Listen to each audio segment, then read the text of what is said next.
Então vamos lá, galera. Vamos iniciar o nosso curso de gestão de áreas degradadas. Vamos passar por todas as 4 unidades e iniciaremos neste mesmo momento a primeira unidade em que vamos falar sobre a degradação ambiental. E essa primeira unidade será muito importante para introduzir você no campo de conhecimento sobre a gestão de áreas degradadas no que diz respeito ao início dos estudos nesta área, o que nos faz pensar em quando as áreas degradadas se tornaram uma preocupação para órgãos envolvidos na proteção ambiental. Nessa unidade, nós vamos começar a entender um assunto que tem se tornado cada vez mais importante e que tem chamado a atenção dos grandes poderes, visto a necessidade de proteger o meio ambiente. E por anos, as áreas verdes foram altamente exploradas sem a maior preocupação quanto à sua conservação. E essa exploração inconsequente do meio ambiente gerou danos irreparáveis nos ecossistemas e que afetam diretamente o principal causador, que é o homem. A recuperação das áreas degradadas, então, aparece como uma forma de reparar os danos e, assim, devolver às áreas degradadas a capacidade produtiva e sua integridade física, química e biológica. Vamos falar sobre a degradação dos solos no contexto histórico, já que nos últimos tempos e principalmente nas últimas décadas, a sociedade vem sofrendo com suas próprias ações. A degradação do ambiente, e especificamente a degradação do solo, foi considerada como um dos principais desafios de meio ambiente global e de desenvolvimento sustentável do século XXI, segundo a Reunião Mundial sobre Desenvolvimento Sustentável em setembro de 2012. Segundo o Banco Mundial, os solos agrícolas vêm se degradando a uma taxa de 0,1% ao ano, devido às atividades antrópicas e à má gestão dos solos, como más práticas agrícolas, secas, pressão populacional e ações de exploração, que serão tratadas ainda nesta unidade. E, portanto, essas alterações no uso do solo refletirão na história e talvez no futuro da humanidade, uma vez que estão diretamente ligadas ao desenvolvimento econômico, crescimento populacional, tecnologia e alterações ambientais. A degradação do solo é considerada uma ação altamente variável, descontínua, resultante de diferentes causas e que afeta pessoas de formas distintas, de acordo com suas condições políticas, econômicas e sociais. E a título de curiosidade, em 2012, o Ministério do Meio Ambiente apresentou que o Brasil apresentava o dobro do território da França de áreas degradadas. E, além disso, os efeitos das alterações do uso do solo estão contribuindo para os efeitos de mudanças climáticas globais, através do aumento de emissão de gases do efeito estufa. E estima-se que essas alterações de uso do solo contribuem com aproximadamente 25% do aumento do efeito estufa, calculado com base nas emissões causadas pelo homem de gases do efeito estufa. E abrangendo ainda mais os problemas de degradação do solo, o desflorestamento tropical é sem dúvidas o principal processo de perda da biodiversidade, que pode impactar não só climas regionais e globais, através dos custos de energia da superfície, mas também com a redução da produtividade que está intimamente relacionada com processos biológicos dependentes da variedade e do número de organismos vivos no solo. Um solo degradado tem uma menor capacidade de suportar as condições ambientais adequadas para a fauna e flora, e uma pequena mudança na temperatura, como consequência de uma mudança climática, pode gerar impactos em larga escala, que serão quase impossíveis de prever, podendo causar o desaparecimento de ecossistemas ou mesmo alterá-los drasticamente. Portanto, as sinergias, ou seja, as combinações entre degradação do solo, perda da biodiversidade e mudanças climáticas apresentam as principais condições para todas as conservações ambientais globais. O objetivo desses estudos não é prever o fim das florestas tropicais, mas sim enfatizar a necessidade de uma mudança na forma como os ecossistemas são gerenciados. E a partir da perspectiva das ciências ambientais, a mudança deve ser no sentido de um gerenciamento sustentável do solo. Assim, os estudos relacionados ao controle da degradação dos solos têm um dever de não só combater a degradação, mas também iniciar uma geração de projetos que promovem o gerenciamento do solo sustentável como veículo para o futuro, com a conservação da biodiversidade, o controle das mudanças climáticas e prevenção da degradação dos solos de forma simultânea.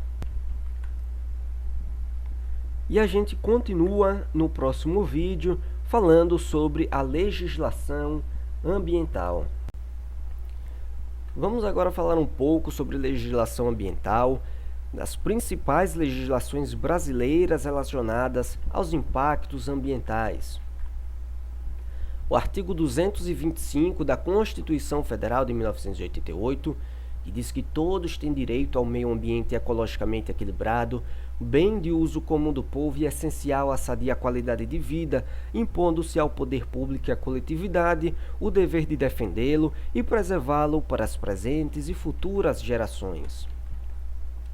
A Lei 6938 de 81 da Política Nacional de Meio Ambiente, no seu artigo 2º, diz que a Política Nacional do Meio Ambiente tem por objetivo a preservação, melhoria e recuperação da qualidade ambiental propícia à vida, visando assegurar no país condições ao desenvolvimento socioeconômico, aos interesses da segurança nacional e à proteção da dignidade da vida humana, atendendo aos seguintes princípios: a ação governamental na manutenção do equilíbrio ecológico, considerando o meio ambiente como um patrimônio público a ser necessariamente assegurado e protegido, tendo em vista o uso coletivo. A racionalização do uso do solo, subsolo, água e do ar, o planejamento e fiscalização do uso de recursos ambientais, a proteção dos ecossistemas com a preservação de áreas representativas, o controle e zoneamento das atividades potencial ou efetivamente poluidoras, incentivos ao estudo e à pesquisa de tecnologias orientadas para o uso racional e a proteção dos recursos ambientais, o acompanhamento do estado da qualidade ambiental, a recuperação de áreas degradadas, e aqui entra principalmente o que nós estamos estudando nesse curso, a proteção de áreas ameaçadas de degradação e educação ambiental a todos os níveis de ensino, inclusive a educação da comunidade, objetivando capacitá-la para participação ativa na defesa do meio ambiente. Cabe à lei também definir o que são as áreas degradadas e, segundo o Decreto 97631 de 89, em seu artigo 2º, para efeito deste decreto, são considerados como degradação os processos resultantes dos danos ao meio ambiente, pelos quais se perdem ou se reduzem algumas de suas propriedades, tais como a qualidade ou capacidade produtiva dos recursos ambientais. A Lei 9985 de 2000, em seu artigo 2º, distingue para seus fins um ecossistema recuperado de um restaurado. Para fins do previsto nesta lei, entende-se por recuperação, é a restituição de um ecossistema ou de uma população silvestre degradada a uma condição não degradada que pode ser diferente de sua condição original. Restauração é a restituição de um ecossistema ou uma população silvestre degradada o mais próximo possível de sua condição original. Então, nós temos a recuperação e restauração. Na recuperação, eu não me preocupo com voltar à condição original daquela área. Eu só vou trazer uma área degradada a uma condição não degradada. Já na restauração, a minha preocupação nessa restauração é trazer o mais próximo possível de sua condição original. E para assegurar a efetividade desse direito, incumbe ao poder público preservar e restaurar os processos ecológicos essenciais e prover o manejo ecológico das espécies e ecossistemas. E é muito importante que as leis sejam conhecidas e compreendidas, visto que o seu cumprimento é obrigatório e, portanto, no gerenciamento das áreas degradadas é de suma importância que se saiba os direitos e deveres daqueles que estão envolvidos neste processo. E no próximo vídeo a gente continua falando sobre os conceitos gerais de degradação dos solos. Vamos continuar os conceitos gerais de degradação dos solos. Bom, todas as leis vigentes até então relacionadas à preservação do meio ambiente são necessárias e precisam ser cumpridas, uma vez que o uso consciente do solo é fundamental para a sustentabilidade e, para isso, precisamos aprender a determinar o que define um solo degradado, o que está envolvido nesse estudo e quais as providências que devem ser tomadas para recuperar a integridade dos solos. Bom, o solo ele é um meio complexo e heterogêneo, resultado da alteração do remanejamento e da organização do material original formado pelas rochas, sedimentos ou outro solo, sob a ação da vida, da atmosfera, de trocas de energia que aí se manifestam e constituído por minerais, matéria orgânica, água, ar e organismos vivos, incluindo plantas, bactérias, fungos, protozoários, invertebrados e outros animais. Este é um recurso natural básico, sendo fundamental para os ecossistemas e os ciclos naturais. E pelo fato de o solo ser um dos ambientes mais importantes, devido a todos os seres vivos estarem sobre ele e todo o sustento humano ser retirado dele, quando a retirada é feita de forma exploratória, geram-se danos ao ambiente e assim a sua degradação.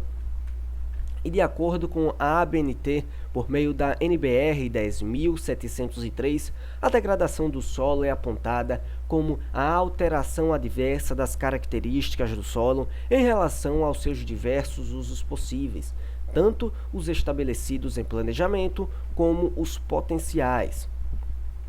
E segundo o artigo 1º da Resolução 001 do CONAMA, o impacto ambiental é qualquer alteração das propriedades físicas, químicas, biológicas do meio ambiente causada por qualquer forma de matéria ou energia resultante das atividades humanas, que afetem diretamente ou indiretamente a saúde, segurança e o bem-estar da população, as atividades sociais e econômicas, a biota, as condições estéticas e sanitárias ambientais, a qualidade dos recursos ambientais. E uma vez que exista um impacto ambiental, há diferenças quanto às definições de solo degradado, bem como as formas de remediação dos danos causados ao solo, uma vez que a degradação não é facilmente revertida e os processos de formação e regeneração do solo são muito lentos.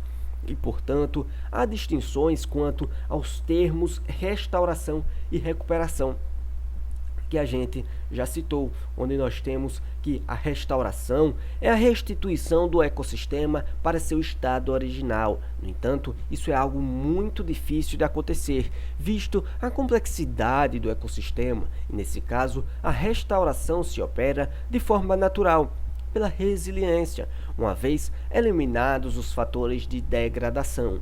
Já a recuperação é a reversão de uma condição degradada para uma condição não degradada, independentemente de seu estado original e de sua destinação futura. A recuperação de uma dada área degradada deve ter como objetivos recuperar sua integridade física, química e biológica, ou seja, a sua estrutura, e ao mesmo tempo recuperar a sua capacidade produtiva, ou seja, a sua função, e seja na produção de alimentos e matérias-primas ou na prestação de serviços ambientais. E nesse sentido, de acordo com a natureza e a severidade da degradação, bem como dos esforços necessários para a reversão desse estado, podem ser considerados os seguintes casos: reabilitação, como o retorno da área degradada a um estado intermediário da condição original, a partir de uma intervenção antrópica, e redefinição ou redestinação, como a recuperação da área para uma destinação diferente da situação pré-existente, sendo necessária uma forte intervenção antrópica. E além disso, segundo os mesmos autores, ainda existem outros termos relacionados à recuperação de áreas degradadas, como revegetação, que exige um alto investimento para a transferência de camada fértil de outras áreas, ou a remediação do dano, a partir de um conjunto de técnicas e operações visando anular os efeitos nocivos tanto à biota quanto ao ser humano. E diante disso, é notável a crescente abordagem da recuperação de áreas degradadas, como um processo que deve ser realizado mediante um plano previamente elaborado e com objetivos bem estabelecidos e explicitados, que serão abordados ao longo desta unidade com mais detalhes, de forma que todo o processo de recuperação seja compreendido. E nos próximos vídeos nós vamos falar sobre as causas de degradação. Vamos continuar falando agora sobre causas de degradação. Bom, o conceito de degradação é relativo, embora esteja sempre associado à noção de alteração ambiental adversa, gerada na maioria das vezes por atividades humanas. E essas alterações, então, podem ocorrer de diversas formas, podendo ser de formas naturais, como a erosão causada pela água ou pelo vento, ou por deteriorização física ou química, e esta última causada principalmente por ações antrópicas de caráter social, político e econômico. E quando degradado, o solo perde a capacidade de produção, e mesmo com grande quantidade de adubo, não é possível mais a produção de grandes quantidades, se comparada à produtividade de um solo não degradado.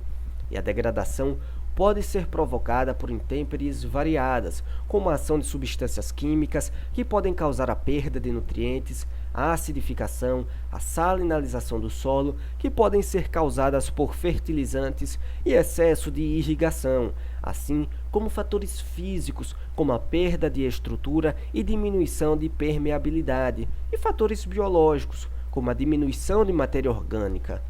E além dessas, outras atividades também merecem destaque devido ao grande impacto ambiental que elas geram e o grau de danificação que elas causam ao meio ambiente e principalmente aos solos.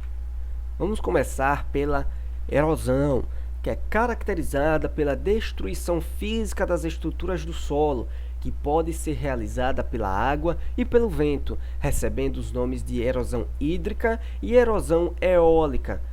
A água é responsável por carregar a cama superior do solo e causar a formação de ravinas, que são pequenos sulcos no solo, capazes de remediação, ou vossorocas, que são canais mais aprofundados, formados por fluxos de água maiores e com difícil remediação, além de causar a destruição de margens de rios e movimentos de massa por deslizamento de terra. Já os ventos podem causar o deslocamento de partículas da camada superior do solo e gerar diversas consequências, como a diminuição da fertilidade, uma vez que, ao se tornar mais compacto e fino, o solo fica menos penetrável às raízes, a redução da capacidade do solo na retenção de água para dispor as plantas e a perda de nutrientes que vão junto com as partículas do solo erodidas. Porém, o processo de erosão mais grave para a degradação do solo é realizado pelo ser humano, provocado pelas suas atividades, denominada erosão antropogênica, que é a mais rápida que a erosão natural e que causa danos graves aos solos. Segundo Araújo, em 2009, qualquer atividade humana que exija a remoção da cobertura vegetal protetora é capaz de promover um processo de erosão. E aqui nós temos dois exemplos: um processo erosivo causado pelo solo decorrente da degradação e também ao lado direito a formação de vossorocas. Você vê que ela é maior. E os processos erosivos se dão em 3 etapas: a erosão, que é o desgaste, o transporte e a sedimentação, que é a deposição. Então aqui nós temos as etapas no processo de erosão. Primeiro, nós temos a meteorização, em que as rochas expostas soltam fragmentos.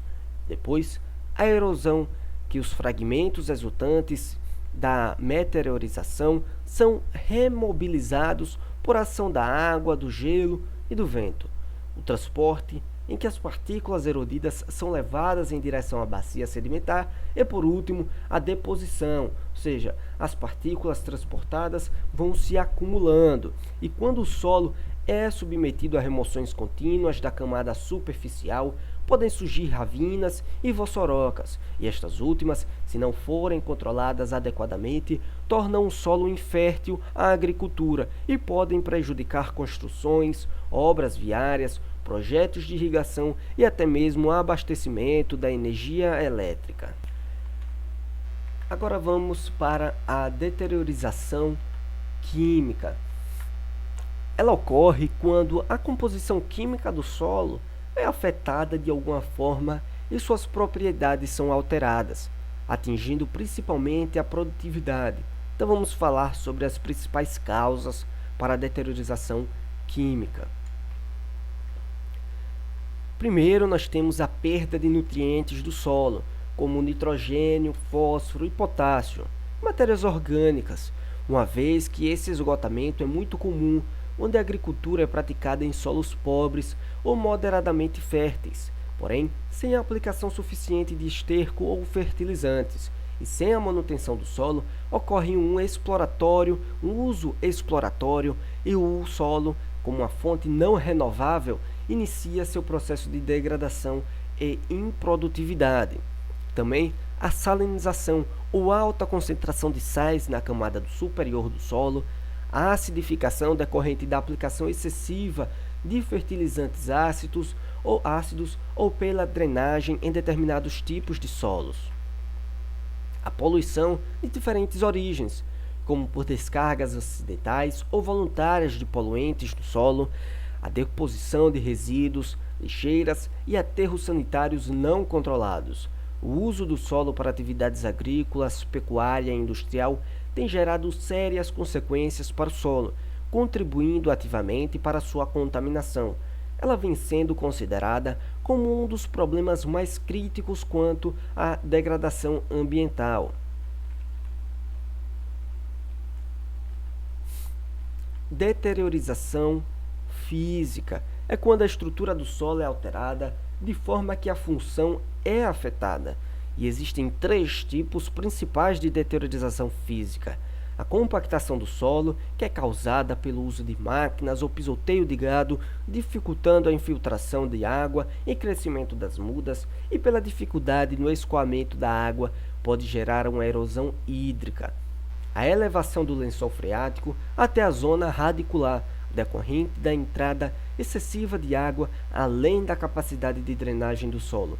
E subsidência, que se refere ao rebaixamento da superfície da terra causada por drenagem ou oxidação. Na verdade, eu preciso dessa imagem daqui, que nós podemos observar o solo compactado, onde é possível observar a dificuldade das raízes para se instalar. E essa infiltração da água também se torna difícil neste tipo de situação. Também temos a desertificação. Ela é definida como um processo de deteriorização e diminuição do potencial produtivo de terras férteis de regiões de clima árido, semiárido e subúmido seco. A Conferência sobre Desertificação das Nações Unidas, em 1977, definiu a desertificação como a redução ou destruição do potencial biológico da terra, resultando finalmente no aparecimento de condições desérticas. Dentre as causas mais frequentes para a desertificação está o uso intensivo e inadequado do solo em regiões de ecossistemas frágeis, que apresentam baixa capacidade de recuperação. Destacam-se, então, as principais atividades responsáveis por essa degradação: o pastoreio, desmatamento, o esgotamento do solo e de recursos hídricos e manejo inadequado na agropecuária. O manejo agrícola inadequado. O principal efeito da degradação no meio rural é o declínio na produtividade, ou uma necessidade crescente do aporte de nutrientes para manter a mesma produtividade, uma vez que os subsolos geralmente contêm menos nutrientes do que as camadas superiores, sendo necessário mais fertilizante para manter a produtividade das culturas. Isso porque, por sua vez, aumenta os custos de produção.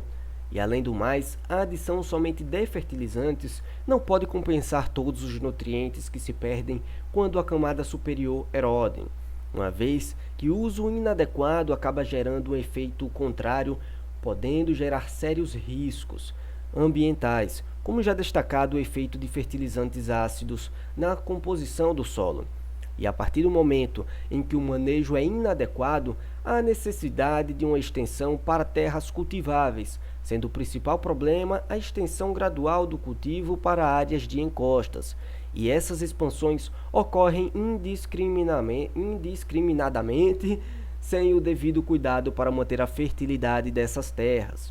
Então, os danos causados à terra pela agricultura intensiva são largamente evitáveis através de uma melhor gestão.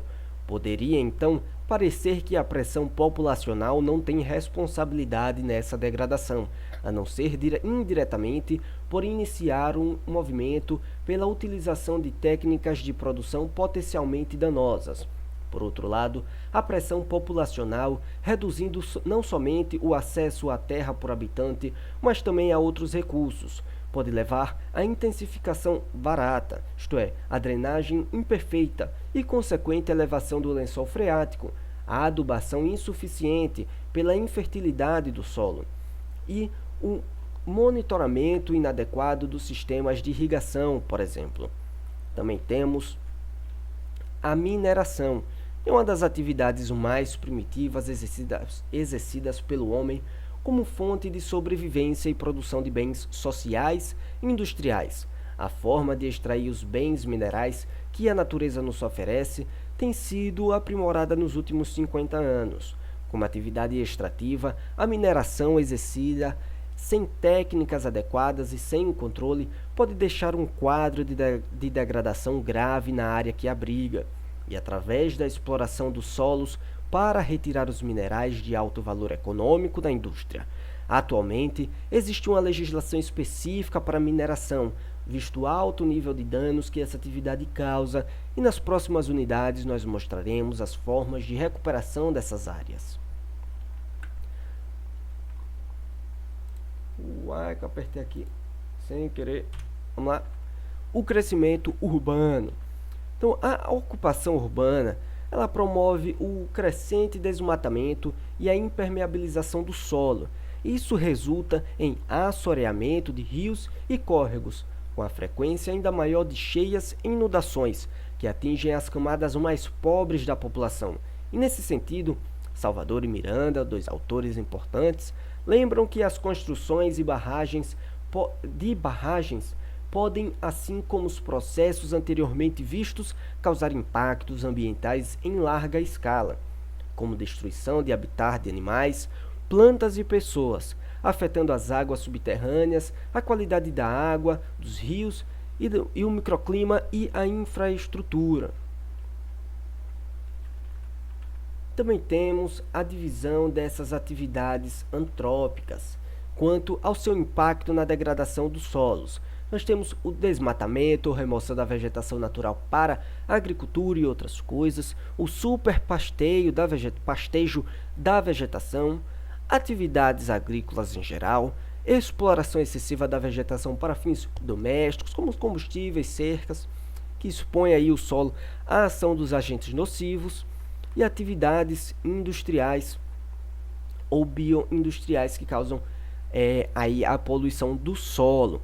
Então, nós terminamos aqui a primeira unidade com a base sobre a degradação dos solos na sociedade e suas principais causas. Mas o que vem a ser o solo e quais as suas características físicas, químicas e biológicas fica aí para a atividade de casa.